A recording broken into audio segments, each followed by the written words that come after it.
অনলাইনের যুগে আমরা ঘরে বসেই নানান ধরনের তথ্য এবং সংবাদ অনলাইনের সুবাদে পেয়ে থাকি।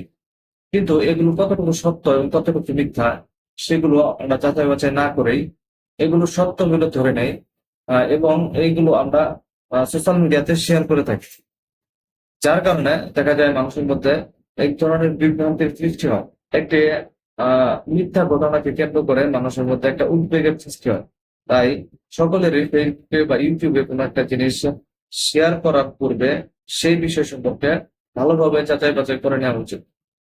প্রিয় সুধী, আমি বলছিলাম উমরার টিকেটের কথা। বেশ কিছুদিন যাবৎ অনলাইনে দেখা যাচ্ছে, ইউটিউব এবং ফেসবুকে দেখা যাচ্ছে যে বিমানের টিকিট 75% কমে গেল এবং উমরার টিকিট হয়েছে 48,000 টাকা। এটি আসলে কতটা বাস্তবসম্মত? আমরা একটু হিসেব করি যে 75% কমলে টিকিটের দাম কিরকম হতে পারে। ধরুন একটি টিকিটের দাম 1 লাখ টাকা। যদি 1 লাখ টাকা 70% কমে তাহলে টিকিটের দামটি এসে দাঁড়ায় 25,000 টাকা।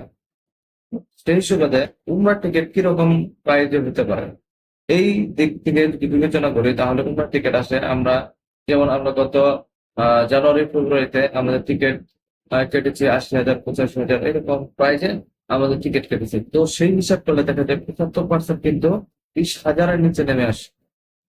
তো এটা কি আদৌ সম্ভব বলে আপনার মনে হয়?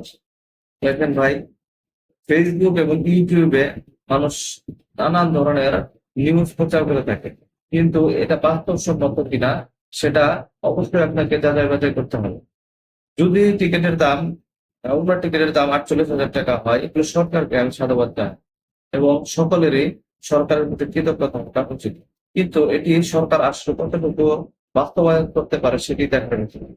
হজের পরবর্তী সময়ে যখন উমরা চালু হবে তখন টিকিটের প্রাইসটা দেখলে বোঝা যাবে যে আসলে উমরার যে টিকিটের প্রাইস সেটা আসলে কততে নেমে আসে। যদি 48,000 না, যদি 50,000 না, যদি 60,000 থেকে 70,000 টাকার টিকিটের দাম হয়, তাহলে সরকারকে আমার পক্ষ থেকে, সকল মানুষের পক্ষ থেকে সাধুবাদ জানানো উচিত। আমি চ্যালেঞ্জ দিয়ে বলতে পারি, উমরা টিকিটের প্রাইস কোনোদিনও 48,000 টাকায় নেমে আসবেন না। এটা সরকার যত সংস্কারই করুক, আপনারা আমার কথাটি মিলিয়ে দেখবেন, ইনশাল্লাহ।